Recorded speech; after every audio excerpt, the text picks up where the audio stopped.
I ftuar i radhës është Rej Canka. Rej, përshëndetje dhe mirë se erdhe dhe jam shumë i lumtur që të kam sot në studio. Mirë se u gjeta. Mund të them që je shembulli më i mirë i të gjithë brezit tënd. Je një djalë që punon, je një djalë që ka kreativitet, je një djalë që ka vullnet dhe je një djalë që do të arrish qëllimet e tua deri në fund. Ka dhe më shumë se unë, nuk jam i vetmi. Gjoja që më pëlqen dhe më shumë je modest. Shumë faleminderit. Nuk e ke mendjen mbi flok, siç themi. Atëherë unë dua të di se si nisi gjithë rrugtimi yt në marketing dhe në të gjithë gjërat e tjera që ti bën, duke qenë se je edhe një person i disiplinuar. Ka nisë që 13 vjeç. 13 vjeç unë fillova për herë të parë që të merrem me rrjetet sociale. Krijoja faqe të ndryshme, u mundoja që të rrisja dhe më vonë shisja. Dhe pastaj ngadal hyra edhe pak në botën e biznesit, që fillova të punoja me bizneset, fillova të punoja me faqen time etj. Dhe humba edhe disa kilogram se kam qenë mbi pesh. Pra për 3 muaj kam humb diku te 40 kilogram. Për 3 muaj 40 kilogram. Po, duke qenë që edhe mosha, isha i ri, metabolizmin e kisha pak më të shpejt se zakonisht, edhe më ka ndihmuar shumë edhe pjesa dietës. Dhe tani jam 18 vjeç, shkon si shkon gjërat. 18 vjeç, nëse të marrim kështu në aparencë, të parë je shumë fit. e kam lënë çik mbasdore. Nuk je aq i disiplinuar, domethënë. Nuk mundi bësh gjitha. Momentalisht me çfarë po merresh? Nga biseda që kemi bërë bashkë, më ke thënë që po merresh me marketing. Po merrem me biznesin tënd, agjenci marketingu. Yes, po merrem me marketing, kam vite që merrem me marketing dhe gjithashtu po kam një pasion timin, unë shkruaj dhe lexoj shumë dhe po krijoj një brand të blloqeve handmade, të bëra me dorë, lëkur. Ti lexon dhe shkruan shumë. Çfarë shkruan? Poezi? Shkruaj unë rrëfima? Okej, unë kam kohë që domethënë kam diku te 2-3 vite që merrem me teatr. Dhe duke qenë se merrem me teatr, shkruaj domethënë mund të shkruaj skripte, mund të shkruaj filma me metrazh të shkurtër, mund të shkruaj edhe histori të ndryshme etj. Ke filluar të punosh shumë i ri fillimisht si kamarier dhe më pas dhe në aeroport. E vërtet. Pse ke marrë këtë nisëm që ka qiri, i vogël le ta quajmë? Prej shumë faktorëve, një nga faktorët kryesorë kanë qenë familja, për shkak se prindrit i kam të dy si shembuj, i kam të dy financiarët dhe më kanë shtyr që më kanë mësuar që në moshë të re që puna nuk është turp të punosh. Dhe në fillim fare fillova si kamarier, pastaj kalova në aeroport, që të dyja më kanë mësuar shumë edhe për njerëzit, pra nuk ka profesion sot që mund të thush që është turp të punosh, se të mësojnë shumë aftësi të ndryshme që të vazhdosh përpara. Dhe pastaj e lash punën, punova për veten që është më e vështirë se sa të punosh për të tjerët. Po, e vërtet. Cila është gjëja e parë? Më thej që çdo punë të mëson diçka dhe të punosh patjetër që nuk është turp. Çfarë të ka mësuar puna ty? E nisim që nga punët e para që ke bërë kamarier në aeroport. Okej. Kur ke një punë fizike, pra kur marrim shembullin një kamarieri ose punonjës aeroporti, ti mëson shumë të flasësh me njerëzit. Pra të komunikosh. Mëson të komunikosh, mëson të dallosh tipet e njerëzve, mëson të kuptosh më mirë, mëson se si ti drejtohesh etj. Dhe sot mua këto dy aftësi, pra këto dy punë, më kanë mësuar që edhe me klientët që flas të jem pak më i sigurt në ato që them. Cili ka qenë gabimi yt i parë që ke bërë në punë dhe pastaj gabimi më i madh financiar që ke shpenzuar më shumë? Gabime kam bërë plot.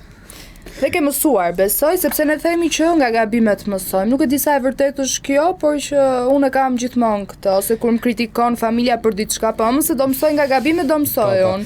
Më e mira është mësosh nga gabimet e tjerëve, që mos ta mësosh vetë. Po gabime kam bërë plot, për shembull, nuk e di, unë mund të kem hap shumë biznese më parë dhe kanë dështuar të gjitha.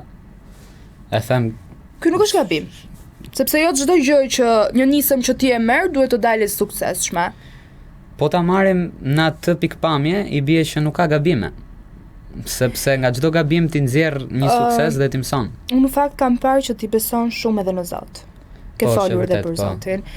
Atëherë nëse ti beson në Zot, unë mendoj se çdo gjë në këtë botë, në këtë jetë është e shkruar.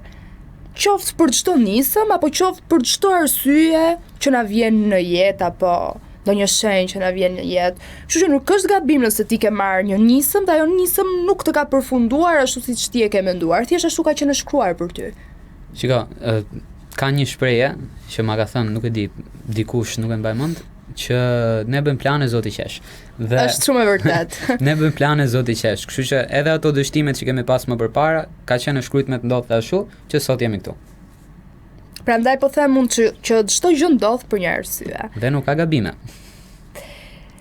Do doja të di në fakt se përmenda pak më parë Zotin, por që do rikthehemi përsëri tek aktivitetet e tua që po bëm mentalisht. Kush ta ka dhënë këtë frymë që ti t'jesh të besosh në Zot? Nga kush e ke marrë këtë? Okej. Si fillim, familja ime janë bektashi, janë musliman. Unë jam i krishter. Do me thënë familja është pjesë e Islamit, ndërsa ti je krishter. Po, Pse? sepse besoj që feja është diçka personale që njeriu duhet ta ndjej, nuk trashëgohet. Pra nëse babai jot mund t'i përkasë Islamit, ti duhet ta gjesh vetë rrugën tënde. Unë rrugën time e kam gjetur te krishtrizmi, për shkak se që kur jam kthyer Krishtit, gjithçka më ka ecë shumë mirë dhe kam ndier prezencën e tij që do më ndihmon gjatë gjithë kohës. Komunikon me Zotin, le ta quajmë Zoti. Shpesh. Kur në cilat momente komunikon më shpesh? Më shpesh komunikoj kur jam mirë, që e falenderoj, por edhe kur jam keq, që më duhet E di ku është gabimi më i madh i të gjithëve, se mbas dhe nuk besoj në Zot. Është se Zotin kur nuk komunikoj, nuk e kanë këtë komunikimin me Zotin në momente të mira të jetës. Është e vërtet. Shumica njerëzve janë mosmirnjos. Është shumë e çuditshme. S'është e çuditshme. Është e çuditshme. Nuk është e çuditshme për shkak se mendoj që njeriu është i tillë. Edhe në Bibël thotë që njeriu lindi mëkatar. Dhe nëse ne i hym mirë formimit ton, pra pjesës se si mendojmë etj, dalim konkluzione që njeriu është qendje individuale dhe shumë egoiste. Pse pikërisht zgjodhe krishtërimin? Sepse Ti më thej që e gjeta veten, unë ndjeva më mirë kur vazhdova të besoj Krishtin, por unë dua të di se si ishte ky cikli që ti vazhdove të besosh në diçka tjetër kur ti je rritur me një fet tjetër dhe me një frymë tjetër që familja jote ka qenë musliman. është e vërtet, por familja nuk është munduar kur që të ma imponoj diçka. Dhe unë thjesht jam derë më mirë, do më thënë ndjenjat nuk mund t'i shprej me fjalë. Kur shkel në një kish ose në një vend tjetër, ti e kupton se ku përket. Ke lexuar librin e shenjtë të Kuranit? I kam lexuar të dy, edhe Kuranin edhe Biblën. Edhe të duket më real Bibla. Nuk është çështje realiteti, është çështje ndjesish. Çfarë ndjesie të jep kur lexon Biblën? Që përkas aty. Që e gjen veten aty.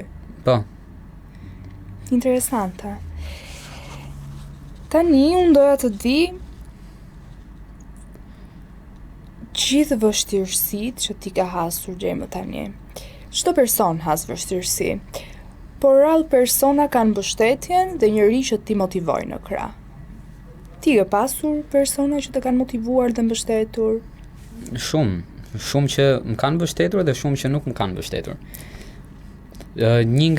Shumë nga personat që më kanë mbështetur kanë qenë familja, kanë qenë shokët, shoqëria, dhe mbi të gjitha mendoj që personi i vetëm që të duhet në këtë botë është vetja që të mbështesë. Qofse ti je në rregull me veten, je në rregull me të gjithë. Ti shpesh ke folur për investimin te vetja, por unë duhet ta kthej pak më personale.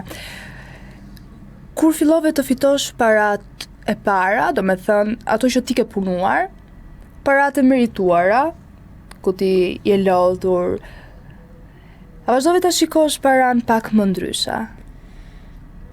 Shumë ndryshe. Shumë ndryshe. Në gjithë në moshë shumë të re, kur jetojnë me prindrit, Pra ti merr gjërat sikur i ke. Domethënë nuk shqetësohesh, i merr si të siguruara dhe tregohet nga çdo gjë, nga furça dhëmbëve si e përdor, nga kolinozi, nga të gjitha shampo etj. Kurse kur del vete, aty e kupton që prit se nuk që nga të gjitha pa lek, duhet paguajmë këto. Edhe sikur të dhimbset më shumë paraja jote. Po të dhimbset shumë më shumë. Unë dua të kaloj ti merresh, je një si mirë dhe i rrjeteve sociale. Sot rrjetet sociale janë shumë të përdorura nga të rinjt, por nuk e përdorin thjesht për qefin e tyre, por edhe një mënyrë për të fituar para. A janë rrjetet sociale një para e shpejt për të gjithë personat që merren me rrjetet sociale, pa marrë shkas moshën? Rrjetet sociale nuk janë para e shpejt. Nuk janë para e shpejt për shkak se është 100% më mirë dhe është 100% më thjesht që të punosh një punë si kamarier ose një punë diku tjetër se sa të kesh biznesin tënd dhe të merresh me rrjete sociale. Do shumë kohë, do shumë nerva dhe do shumë punë. Çfarë pëlqejnë personat që futen në rrjetet sociale, që një person të marrë shumë klikime për shembull tek një vajzë? Janë më shumë të tërhequr audienca për veshje bikini? Apo për çfarë? Varet se ç'a audiencë do tërheqësh. Qofse vishesh me bikini do tërheqësh djem. Është akoma ajo që djem tërhiqen nga zhveshja? Varet ç'a djali. Ti për shembull nga se tërheqesh? Nuk më bën shumë përshtypje aparenca. Për shkak se është një shprehje që nëse do zgjedhësh një person që të kalosh jetën, pra nëse do zgjedhësh një person që të kalosh jetën, duhet ta kuptosh që ai person një ditë do plaget dhe nuk do jetë më aq e bukur.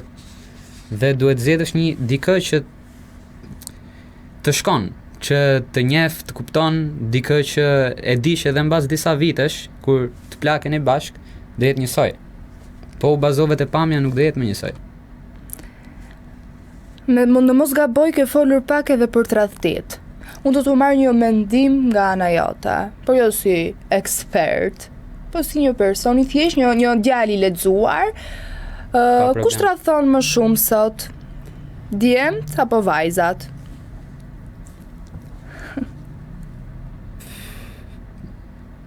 Nuk e besoj që është përcaktor gjinia. Se besoj që është përcaktor gjinia, mendoj që ka shumë gjëra që ndikojnë.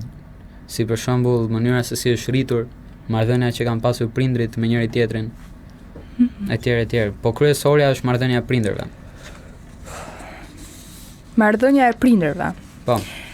Tani unë doja një këshill nga ana jote për të gjithë të rinjt që të jenë si ti.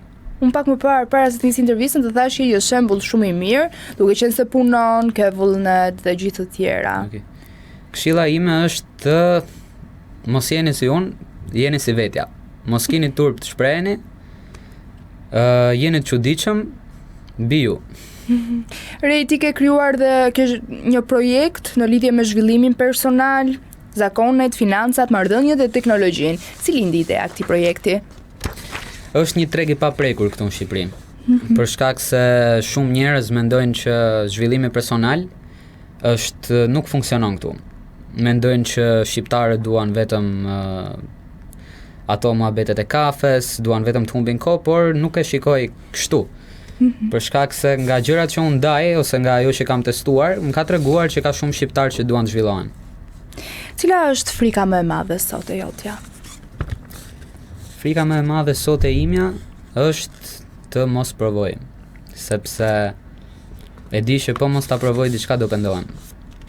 Do me thënë, sido që t'jetë ajo gjë, thjesht provo. Thjesht ta provosh, mos e mat. Tani unë do doja të mbaja pak më shumë në studio dhe kisha shumë gjëra të tjera për të thënë, por për shkak të kohës nuk mundemi. Por gjithsesi këtë rubrikën do ta bëj unë se s'kemi nga shkojmë, sepse është pjesa ime e preferuar. Do përgjigjesh për 3 sekonda. Okay.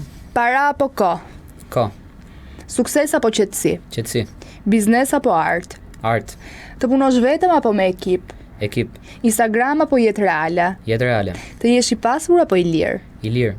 Një gabim që do ta përsërisja? Që do ta përsërisja, dështoja. Një gabim që nuk do ta bëje më kurrë. Të më hypte vetja në qef. Një person që të ka ndikuar shumë. Prindrit. Një gjë që nuk do ta ndryshoje tek vetja. Turpi, s'kam turp. Po një gjë që do ta ndryshoje. Turpi prapë, që s'kam turp. Një ëndër që nuk ja ke treguar pothuajse askujt. Dal në Oscar. Bjonda apo bruna? Bruna. Det apo mal? Det. Mëngjes apo nat? Mëngjes. Veriore apo jugore? Jugore. Çaj apo kafe? Çaj. Dysheme apo parket? Parket. Rejt, falenderoj shumë. Ishte kënaqësi që ishe pjesë e emisionit Vibe. Shpresoj që të vish një ditë tjetër sërish për të folur për tema të tjera, për gjëra të tjera dhe për ide të reja që mund të kesh në një ide, sepse ti nuk je asnjëherë pa ide dhe pa. Shumë faleminderit, kënaqësia ime.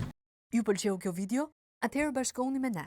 Na ndiqni në Instagram, Facebook dhe TikTok dhe bëni subscribe në YouTube. Klikoni like dhe share dhe aktivizoni njoftimet për të mos humbur asnjë video të re. Faleminderit për mbështetjen.